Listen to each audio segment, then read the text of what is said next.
Good afternoon, everyone. My name is Mary Boyer, and I am the president of our Blue and Gray choir. And I'm so grateful to see all of you come out this afternoon to hear our presentation. I also want to take this moment to thank Randy Schoonover for directing our choir this year. He's done an awesome job. We've learned some really fun pieces and some really wonderful pieces, so we're anxious to share those with you. I also want to introduce our pianist, Michele Moore, and Carol Isner, that will be accompanying us today. And Mrs. Maddie Rhodes is going to have a special on our last piece that I know you're going to love. And I want to thank Gerald Fogg for coming with us as our narrator today from Philippi. So we're grateful we had this opportunity to come and share this all with you, so I hope you enjoy. Thank you.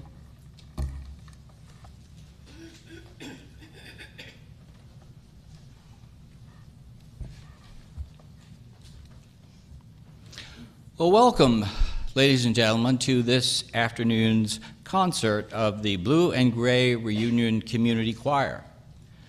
For 31 years, this organization has remained true to their goal of keeping alive the inspiring music of the Civil War era. I am honored to be your host for this afternoon's concert, and we are all honored to be your guest in this beautiful historic church. Before we begin, I want to attend to three housekeeping matters. First, take a moment to remember to turn off or silence your phones. Second, the program that some of you may have received is from the May 31st performance this year of the choir during the annual Blue and Gray reunion that we have in Philippi. A few of the selections that you see in the program will not be performed today, and I wanted to tell you that because I wanted to explain in advance that if you don't hear them, it's not just because I forgot to announce them, which has unfortunately occurred in the past. And finally, if you enjoy the concert, you will have the opportunity during the intermission to express your appreciation by making a charitable donation to the Blue and Gray Community Choir. And now, if you are able, please rise as the Blue and Gray Community Choir sings the national anthem of the United States of America.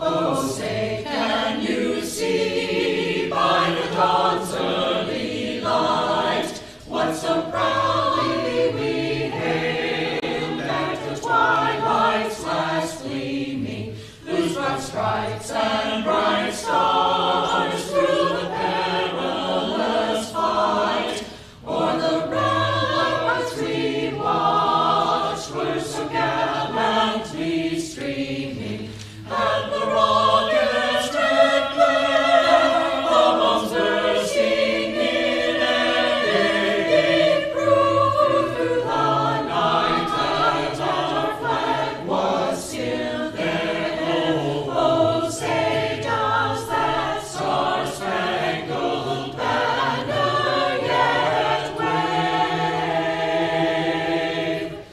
o'er the land of the free and the home of the brave? Our national anthem was written during the early 19th century conflict that we call the War of 1812. The words were famously written by Francis Scott Key as a poem, and the tune is a popular British drinking song. The late Civil War historian Shelby Foote has reminded us that prior to the Civil War, one's loyalty to state was greater than to the national government. Many of the people who lived in our town of Philippi and in this town 164 years ago considered themselves Virginians first. There was no West Virginia then, and Americans second. After the war, our greatest loyalties shifted to our nation. We are now Americans first, West Virginians second. The text of the Bonnie Blue Flag was written by Annie Chambers Ketchum. Its 7 verses, we promise to only sing 2, recount the formation of the Confederacy. The tune is an Irish melody adapted by Henry McCarthy, an Englishman who was living in the South when the war began. Like so many songs from this period, the Bonnie Blue Flag has a chorus following each verse. The choruses express the musical and emotional focal points, the sound bites, if you will, which summarize the song's message or theme. It's ironic that when the tide of war turned against the Confederacy, McCarthy fled north to Philadelphia, never to return to the South. But however short-lived his loyalty to the Confederacy, the fact remains that the Bonnie Blue Flag was one of the most beloved Confederate songs.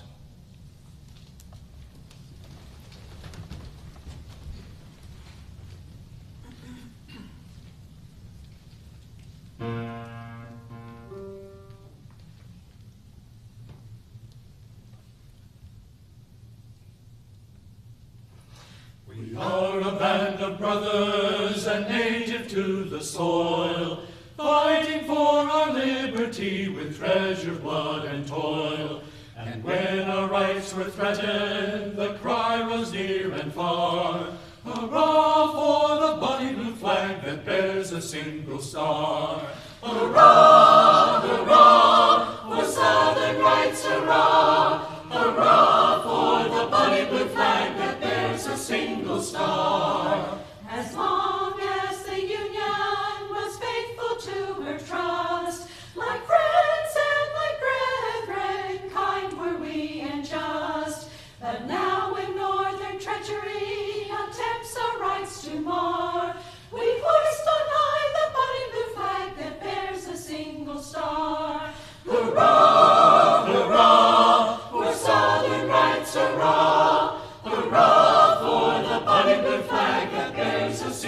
star. Hurrah, hurrah, for Southern rights, hurrah. Hurrah for the bonny blue flag that bears a single star.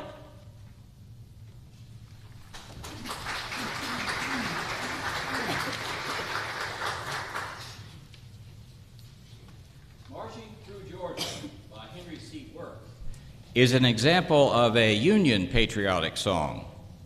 It commemorates one of the most important military actions during the Civil War.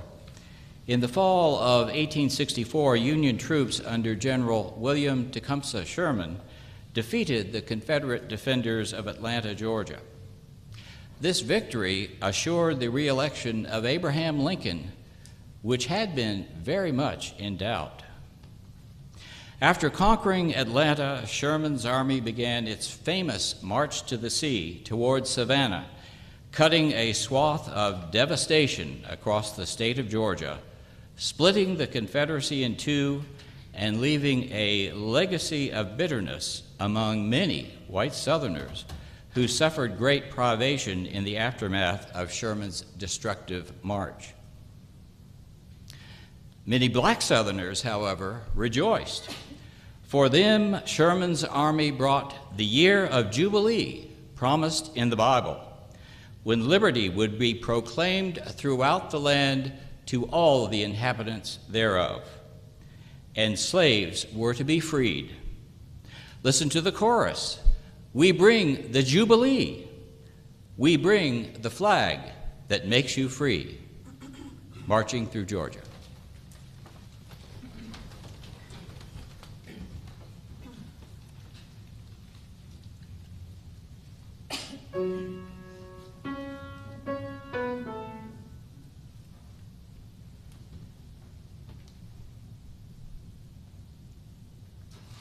Bring the good old bugle, boys, we'll sing another song. Sing it with a spirit that will start the world along.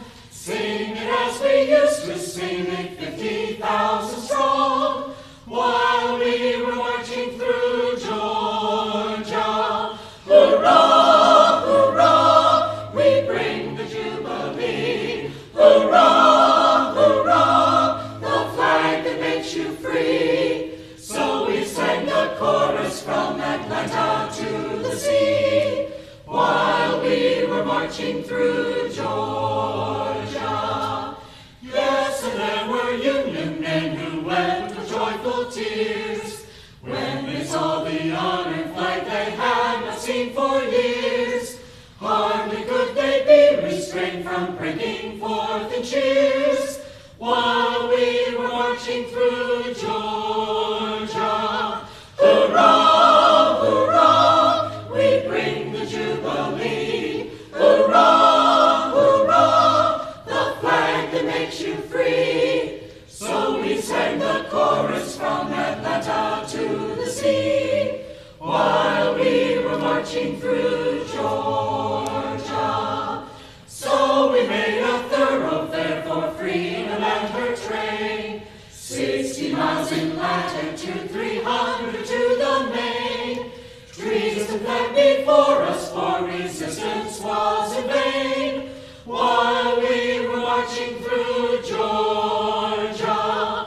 Hurrah, hurrah, we bring the Jubilee. Hurrah, hurrah, the flag that makes you free. So we sang the chorus from Atlanta to the sea, while we were marching through Georgia. Hurrah, hurrah, we bring the Jubilee. Hurrah, hurrah, the flag that makes you free. So we sang the chorus from Atlanta to the sea, while we were marching through Georgia.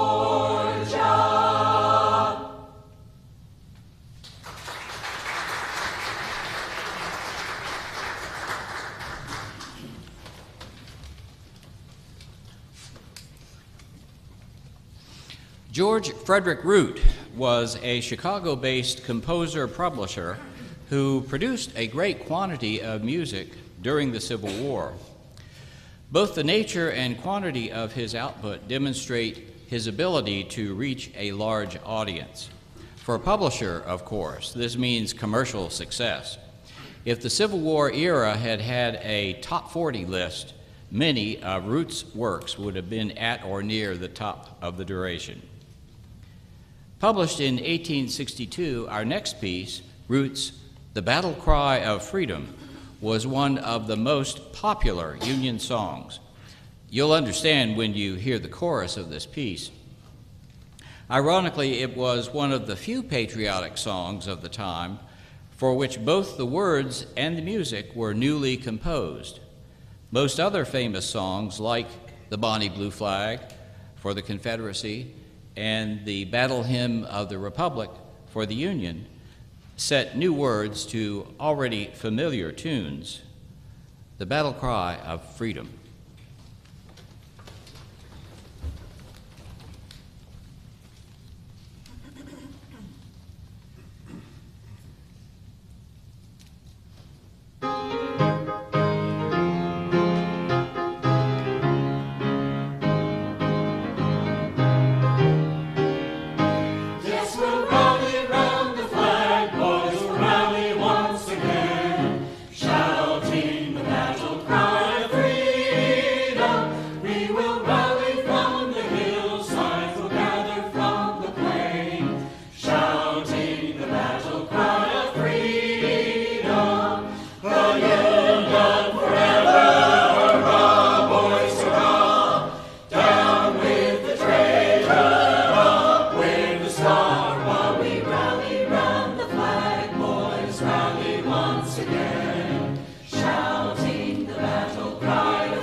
The choir's next selection is a well-known folk song about the Underground Railroad, a network of secret routes, hiding places, and safe houses that, before the Civil War, aided enslaved people in escaping to freedom in the northern states or Canada. The song is believed to have encoded directions for escape, with the drinking gourd pointing to the Big Dipper constellation, which points to Polaris, the North Star, which remains in the same position in the night sky, making it a reliable guide for finding north. Follow the Drinking Gourd continues to be a significant part of American cultural history and a reminder of the Underground Railroad, a powerful symbol of the continuing struggle for freedom and civil rights.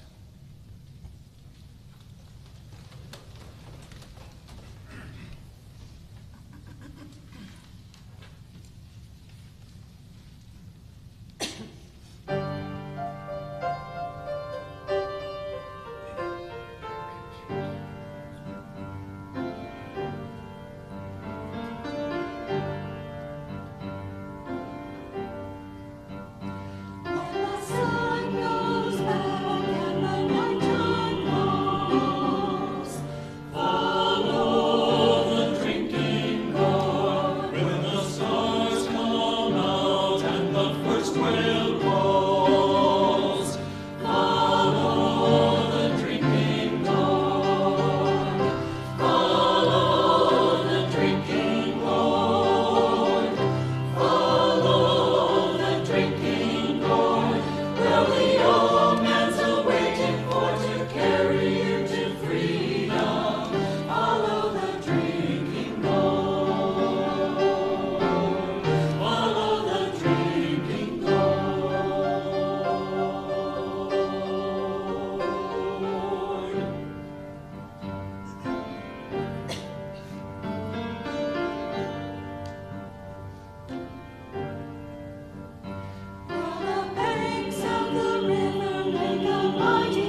Homeward Bound is a lovely modern ballad written by Marta Keene.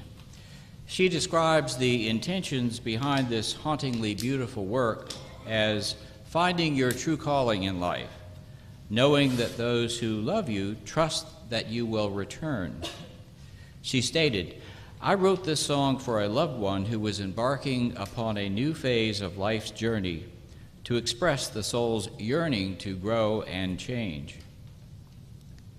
For our concert today, this song uniquely evokes both the soldiers' desire to return to their homes after the war and the recently freed slaves' desire to find their new path in the world.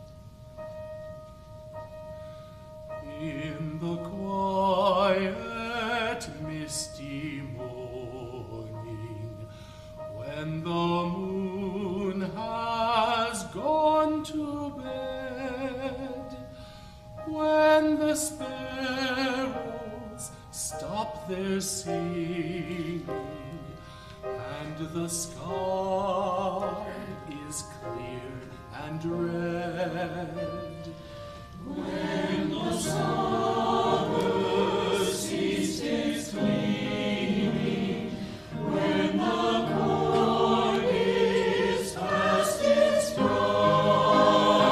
when adventure's lost its meaning, I'll be homeward bound in time. I'll be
in the quiet, misty morning, when the moon has gone to bed, when the sparrows stop their singing.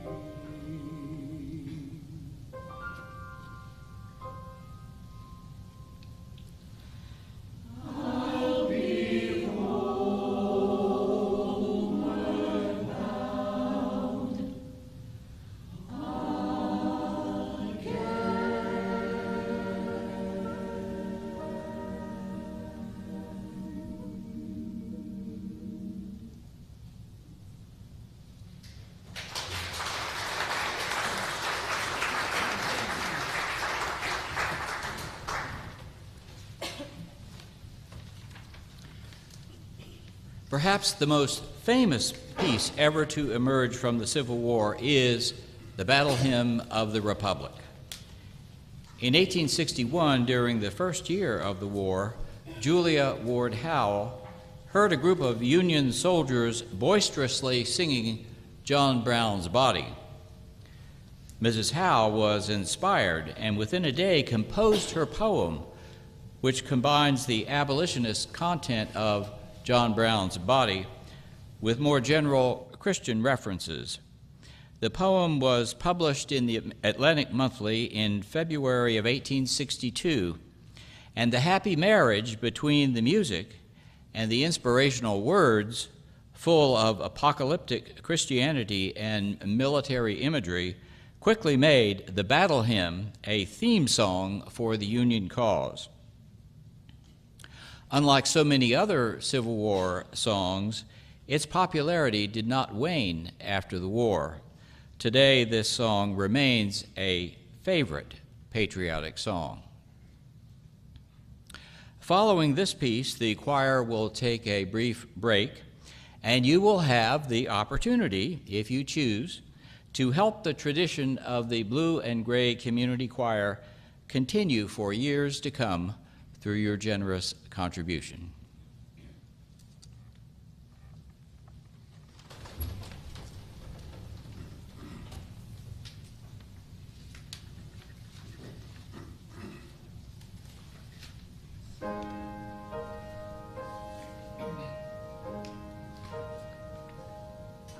Mine eyes have seen the glory. Mine eyes have seen the glory. Mine eyes have seen the glory of the coming of the Lord. His truth is marching on.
Well, that appears to be enough of a break, so we're going to get rolling.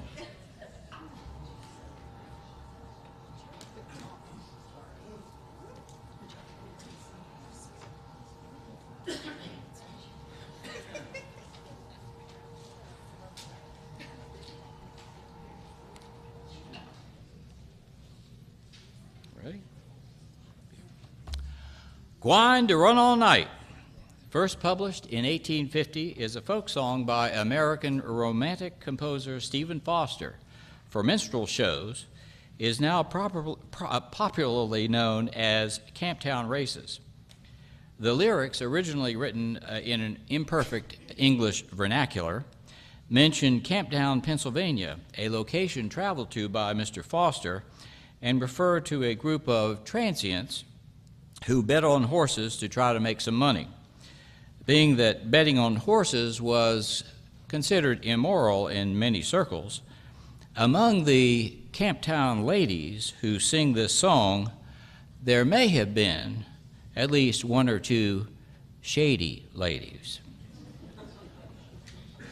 Despite minstrel shows themselves now being considered offensive, this and other songs written during that period have remained standards in the American national repertory.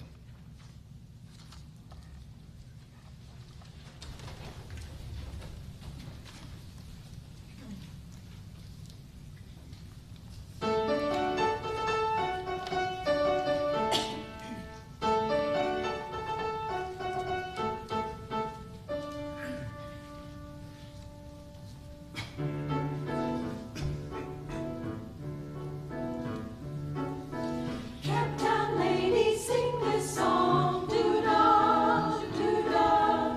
Camptown racetrack 5 miles long, oh, doo-dah day.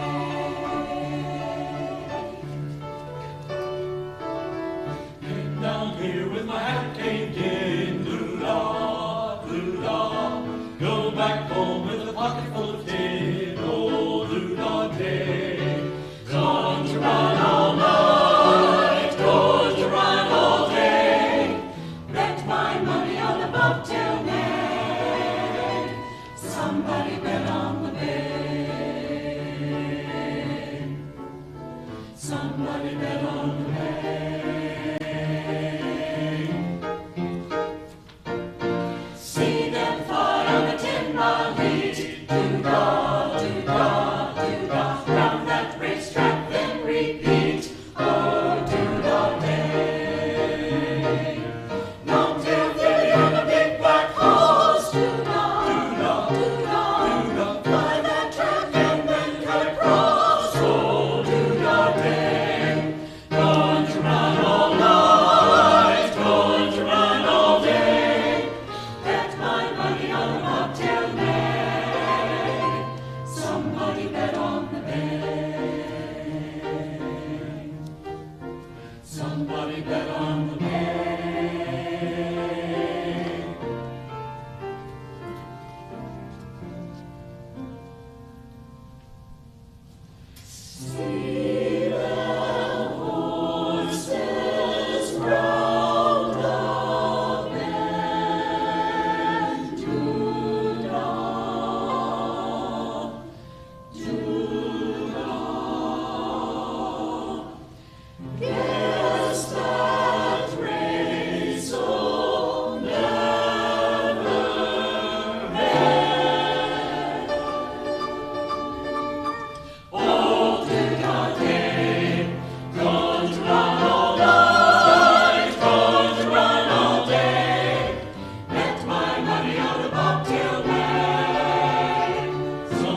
Our nation was first settled and later expanded by sturdy and courageous pioneer farmers. Life on the frontier farm, whether in rocky New England, on the hard red clay soil of Georgia, or the isolated hollers of our own state, was always difficult and sometimes even dangerous. So frugality and courage were the pioneers' principal virtues. "The Sow Took the Measles" is a Yankee farmer's song which describes in humorous fashion just how frugal those Yankees were. Nothing was ever wasted. Listen as the verses describe how every part of an unfortunate pig are put to practical use. Listen also for two musical quotes, Chopin's Funeral March and Mendelssohn's Spring Song, which composer Walter Arrett has woven into this clever arrangement. Ladies and gentlemen, we give you "The Sow Took the Measles."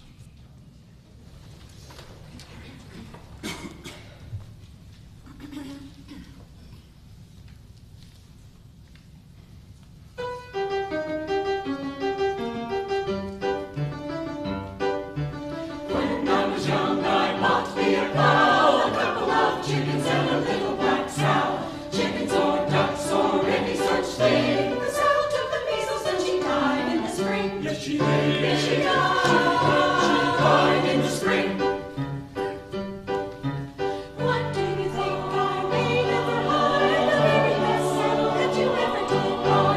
Saddle or whip or any old thing. The sow took the measles and she died in the spring. La, la, la, la, la, la, la, la, la, la. What do you think I made of her nose? The very best thing that did ever so close. Thimble or thread or any such thing. The sow took the measles. She died Oink! in the La spring. la la la la la la la la la. What do you think I made of her feet? The very best pickles that you ever did eat. Pickles or glue or any such thing. The sow took the measles and she died.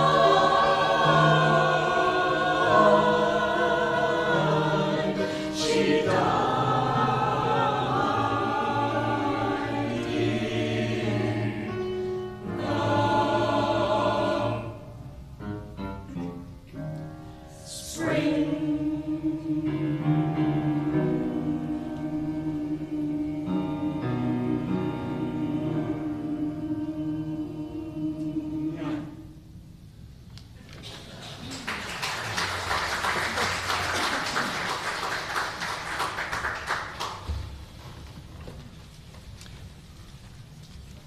I'm sorry, but that one always makes me cry.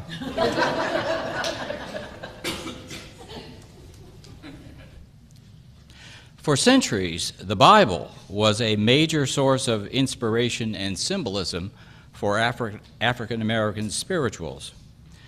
Spirituals drew upon biblical narratives of bondage and liberation to express the struggle and hopes of enslaved people.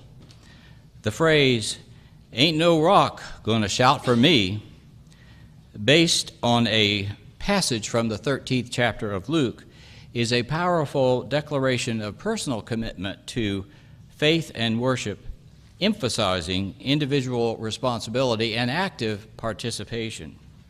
Singing the scriptures was a way for American slaves to worship God and share the gospel and encourage each other, even while being oppressed and worked to the point of exhaustion.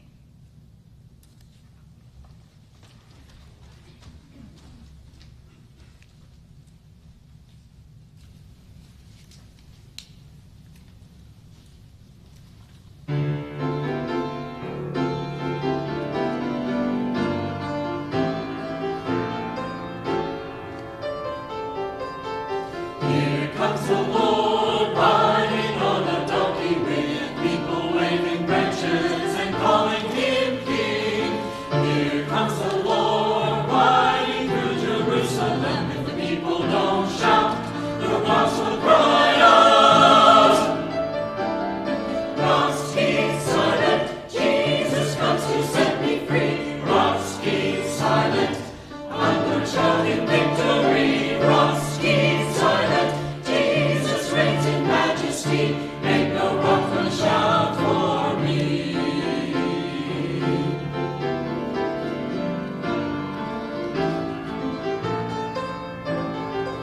Here comes the Lord, as thousands long to see him. Children stand on tiptoe to see the King. Here comes the Lord, excitement in the air. If the people don't shout, the rocks will cry. Oh yes, the rocks will cry out. Rocks keep silent. Jesus comes to set me free. Rocks keep silent. I'm gonna shout in victory. Rocks keep silent. Jesus reigns in majesty. Ain't no rock gonna shout for me. Keep silent. Ain't no rock gonna shout for me. Rocks keep silent. Ain't no rock gonna shout for me. Rocks keep silent. Ain't no rock gonna shout for me. Here comes the Lord, Hosanna fill the air. The people bow and worship the promised King. Here comes the Lord, Hosanna in the highest. If the people don't shout, The rocks will cry out. rocks keep silent. Jesus comes to set me free. Rocks keep silent. I'm gonna shout in victory. Rocks keep silent. Jesus reigns in majesty. Ain't no rock gonna shout for me. Ain't no rock gonna shout for me. Ain't no rock gonna shout for me.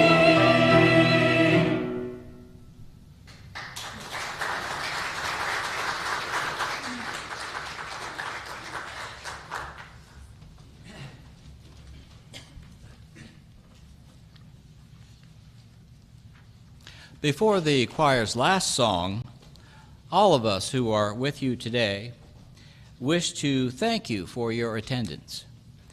We hope you'll come join us next year in Philippi during the annual Blue and Gray reunion.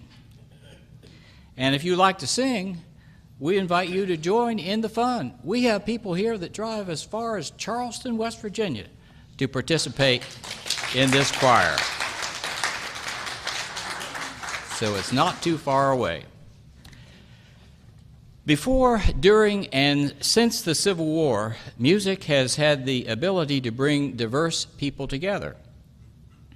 And with music as a unifying source, composer Robert Ray brought together the sounds of the Black church with the classical offerings of the St. Louis Symphony to create the In Unison Chorus, a group he not only founded but served as director until his retirement in 2010. He was a beloved educator at the University of Missouri, St. Louis, until his retirement, and a mentor and a composer of international acclaim until his death. Since its introduction by the Echoes of Grace of the Second Baptist Church of Evanston, Illinois, his composition, He Never Failed Me Yet, has become an anthem of praise, hope, and promise in a challenging and uncertain time. Maddie McNamara Rhodes joins the choir for this arrangement that, with its driving beat, has become a standard music choice in the gospel genre, expressing assurance that God's mercy and love is not only beyond understanding, but unending.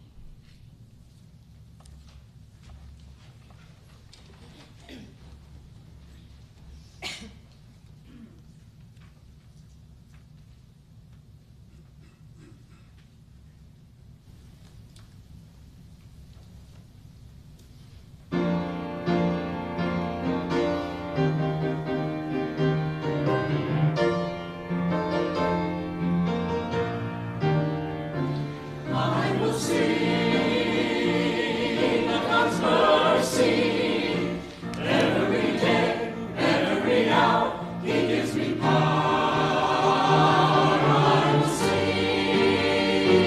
and give thanks to Thee for all the dangers, toils, and snares that He has brought me out.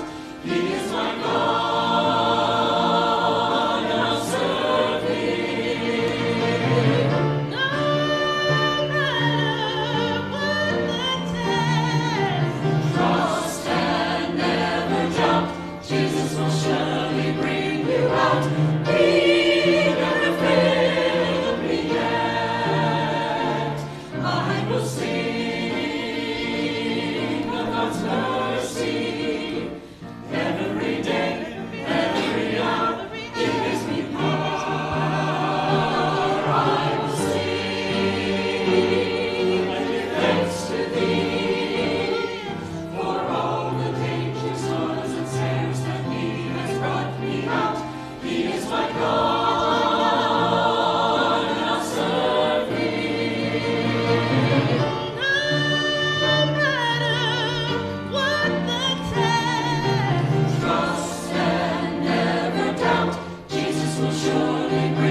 out.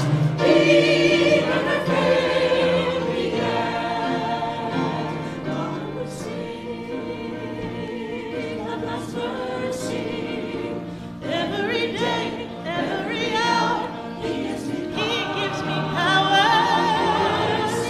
I will sing and give thanks to Thee for all the dangers, toils, and sins that He has brought me out. He is my God, and I'll serve Him.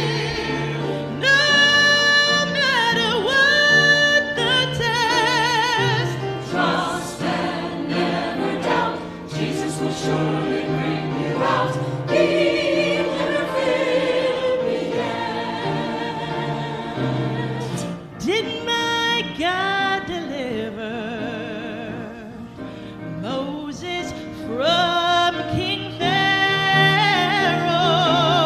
And didn't He cool the fiery furnace for Shadrach, Meshach, and Abednego? When I think of what my God can do, He delivered Daniel, and I know He'll deliver you too. Trust and never doubt. Jesus will surely bring you out. He never failed me yet. He never failed me. He never failed me. No, He never failed me. He never failed me. No, He never failed me yet. No, He never failed me. He never failed me yet. He never failed me. No, trust and never doubt. Jesus will surely bring you out. He never failed me yet.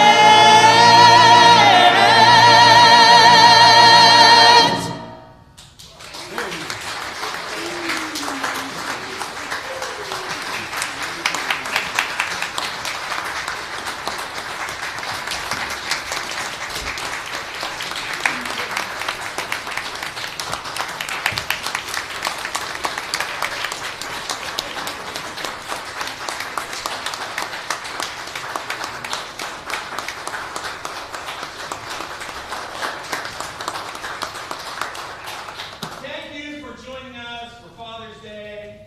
I hope you had a great time with Misha today. Thank you. Thank you. Thank you. See you next year.